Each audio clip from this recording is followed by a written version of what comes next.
చేయడం ఉండదు, కష్టపడడం ఏముండదు. జానపద పాటలు కానీ, ఉద్యమ పాటలు కానీ, శివుడు పాటలు కానీ, సో అక్కడ వరకు మిమ్మల్ని బాగా ఇన్స్పైర్ చేసిన సంఘటనలు అంటే ఈ 3 వేరియేషన్స్ని ఎలా చెప్తారు? మనకు క్యాసెట్ రంగంలో కానీ, సిడీ రంగంలో కానీ అప్పుడు మేము చేస్తున్నప్పుడు ప్రొడ్యూసర్స్ వాళ్ళకి ఏది రిక్వైర్మెంట్, ఏది అవసరం ఉందో అది చెప్పేవాళ్ళు. మేము కూడా ఎట్లా అంటే ఒక కథా వస్తువుని తీసుకొని దానికి జీవం పోసేటప్పుడు, అంటే వాగ్గేయకారుడు పని అది ఎంత కష్టమైనా మేము ఇష్టంగా చేసే పని అన్నట్టు.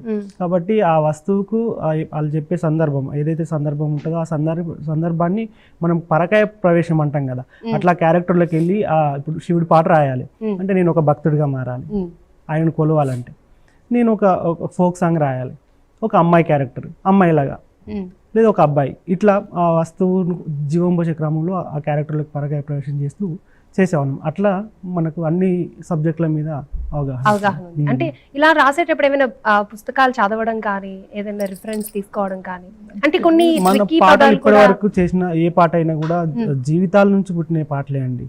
అంటే మనం అనుభవించినవి, అంటే మన కళ్ళ ముందు కనిపించిన సందర్భాల నుంచి పుట్టిన పాటలే కాబట్టి దానికి పుస్తకాలు చదివి అంత అవసరం ఏం రాలేదు.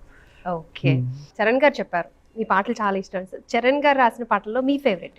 అన్న రాసిన దాంట్లో అన్ని పాటలు ఇష్టమే నాకు. అంటే నేను ఇందాక చెప్పినా కదా, అప్పుడు ఒక కవిగా అన్న రాసిన పాటలు తను ఎంత ఫీల్ అయ్యి రాస్తాడో ఆ ఫీల్ నేను ఎక్స్పీరియన్స్ చేయగలను.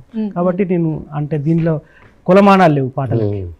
ఆయన రాసిన పాటలు ఏదైనా నేను చాలా ఇష్టపడతాను. దాంట్లో నువ్వో రాయి పాట నేను చాలా ఇష్టపడే పాట. దాంట్లో అంటే సామాజిక నేపథ్యం ఉంటుంది, ఆధ్యాత్మిక నేపథ్యం ఉంటుంది, క్వశ్చన్ ఉంటాయి, అంటే ప్రశ్నించే తత్వం ఉంటుంది. అంటే ఈ 3-4 కలయికలు దాంట్లో ఇమిడించిండు అన్న. అది నాకు చాలా ఇష్టమైన పాట. ఓకే,